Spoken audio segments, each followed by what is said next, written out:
Ito na tayo. Oh, nakapag-harvest na sa kanya mga kamote dito. Tayo mo. Yung mga pananim niya noon. Pag-harvest na guys. So, tapos medyo masukal na rin dito sa kanya. Ang tanong, ngayon, kung nasaan si Tatay Jaime? Nasaan na binigay natin trapal? Pambalot dito. Nawala na. Tay?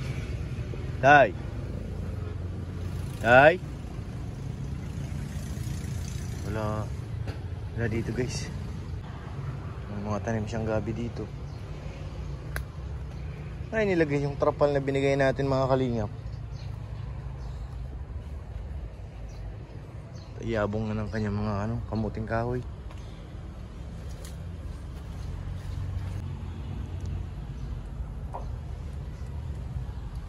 Kanyang bahay, may acetate pa oh. Plastic, yung hinahanap po, yung trapal natin na binigay.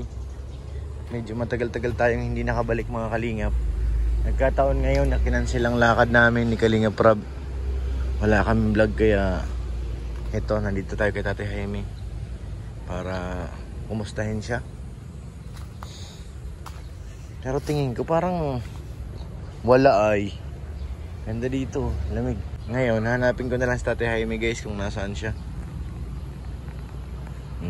Para makumusta natin. Ang palaya din siya dito sa likod. May bunga na hinog. Saan kaya yun?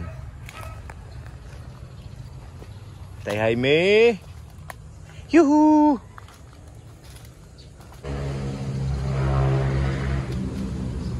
Saan kaya yun? Bye-bye natin dito sa gilid.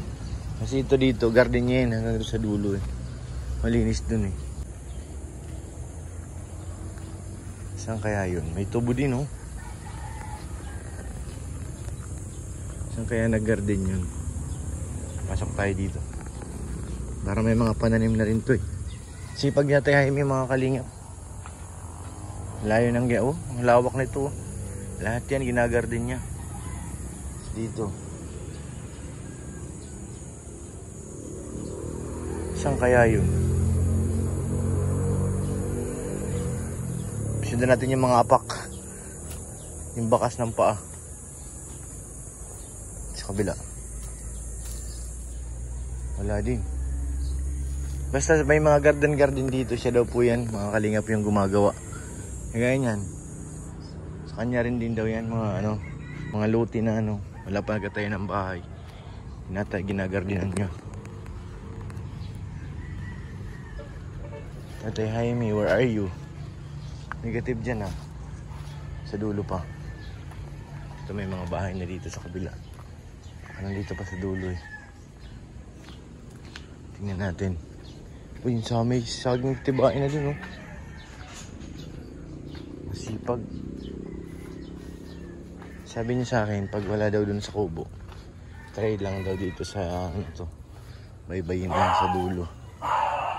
Kasi may nagagarden din siya dito sa unahan. Kaso madamo na, masukal. Sapatos naman ako pero try kong daanan to. Mainit na mga kalingap. Dito, garden din to. Wala si Tatay Jaime. Tabi-tabi po. Galit na yung dog. Wala. Sa kabila. Wala dito, wala. Puntahan na natin yung ilalim ng tulay. Tulay na yan dyan, di ko alam kung may daanan dyan. May bahay din dito.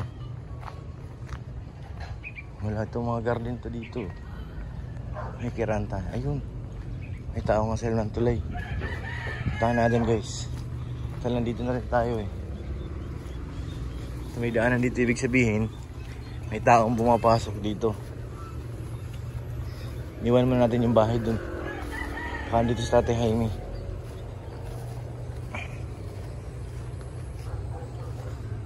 Ito may daanan din pala dito. Masukal lang.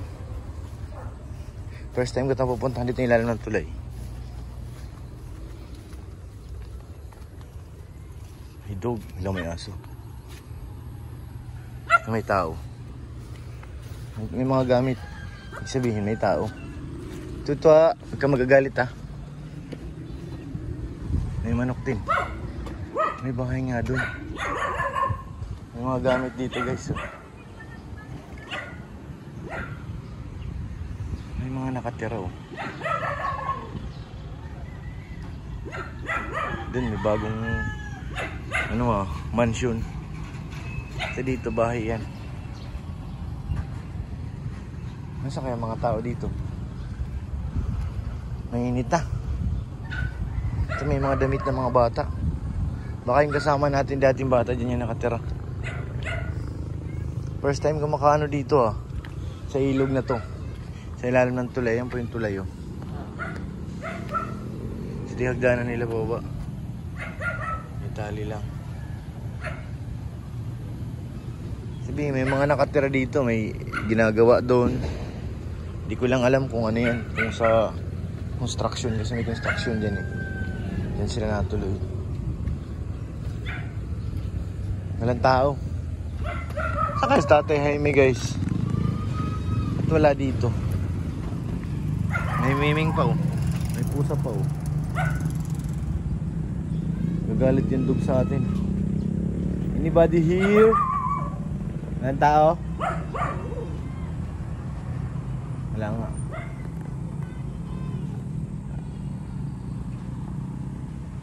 Pwede mo. Silang nga muna tayo mainit. So hanapin sa Tatay Jaime ulit. Baka hindi lang natin tiyempuhan. Okay. Okay, ang hirap. Ngayon lang tayo nakabalik. Wala pa si Tatay Jaime. Ano naman tayo. Pero na yung kahoy nga doon is ano yun, bagong kuha lang. Baka nandito lang sa kabila. Tayo susuko. Isa pa. Hanap ulit. Saan na tayo nakarating? Di kasi yung ilalim ng tulay, kaibigan po yun ni ni Kuya, ang Tatay Jaime. Yung tatay ng mga bata doon. Wala dito. Bahay dito. May bahay. Tayong bahay pa dito eh. Tayo dyan naman sa kabila.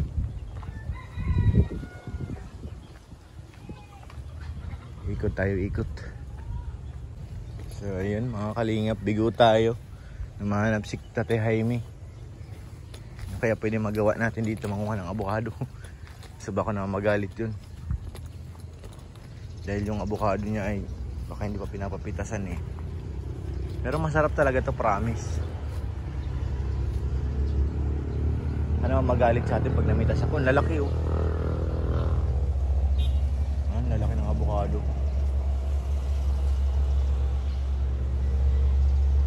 Ano kaya yan? Mitas na lang tayo guys ng abukado.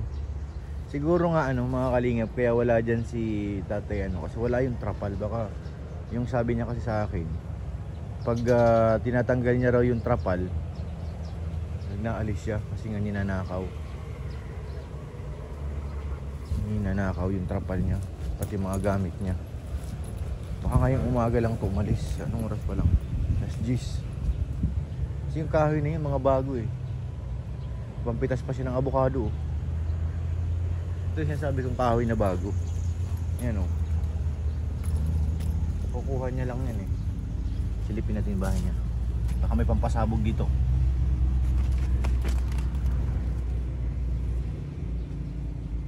Bahay niya. May hinog pa sa loob.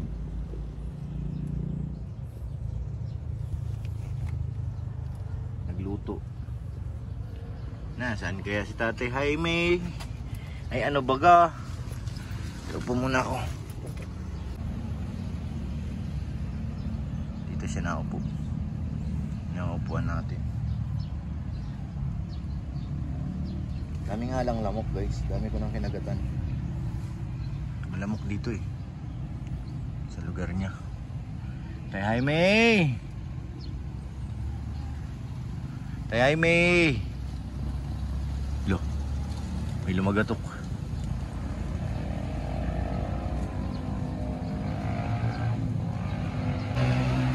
Masipag lang talaga magtanim yung Sabi niya pag ano ka, matyaga, hindi ka magugutom.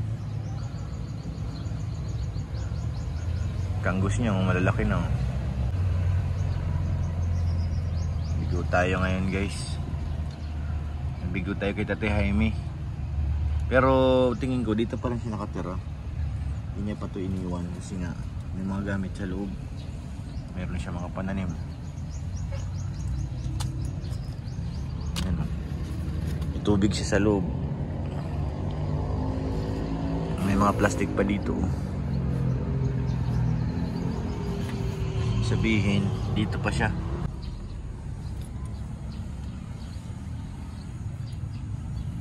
Kaya nasaan kaya yun?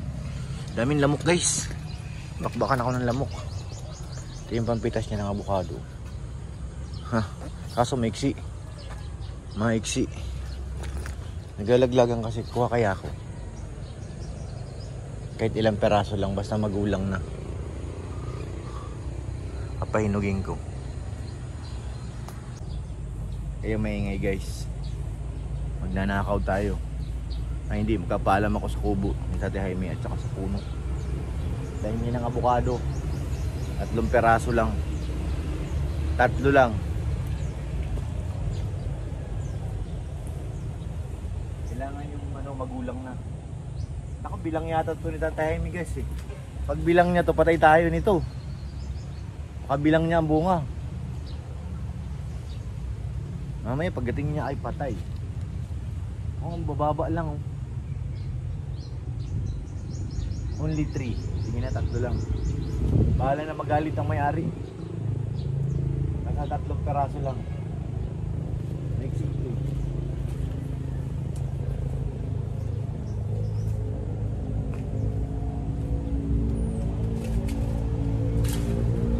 One down. 1-0. 3 lang ito. Pero dadamihan. Nakakaya eh. Kaso kitang-kita niya pinagpitasan ko eh. Kitang-kita niya. Feeling ko lang yung medyo magulang na guys. Oops. 3-0. Magulang na kasi kunting ano lang nahulog na. Tate Jaime! Pinasok ka na magnanakaw.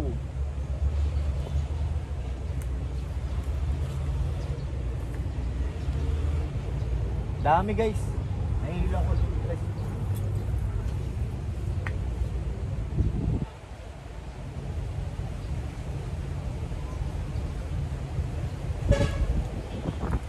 Nahihilo ako sa gusto yung magulang na yun.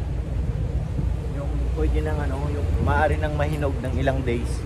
Yun lang kunin natin.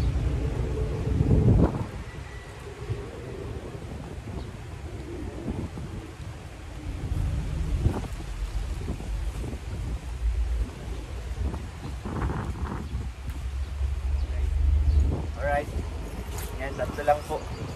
Para I love you. I love you. Pero mabalik po tayo dito. Baka next ilang days lang mabalik tayo kasi harvestin na yan tingin ko.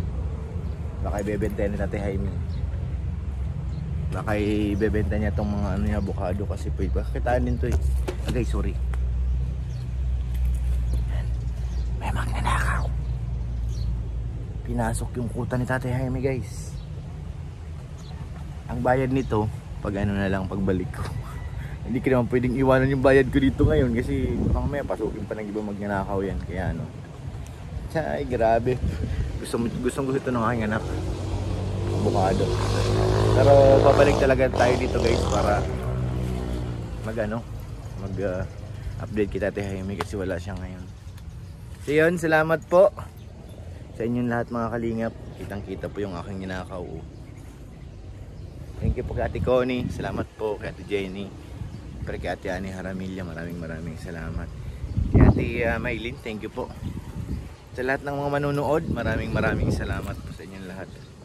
Biguman tayo, babalik tayo ulit dyan. Thank you po. Shoutout kay Mr. P at kay Ma'am Jasmine. Shoutout po sa inyong lahat. God bless po.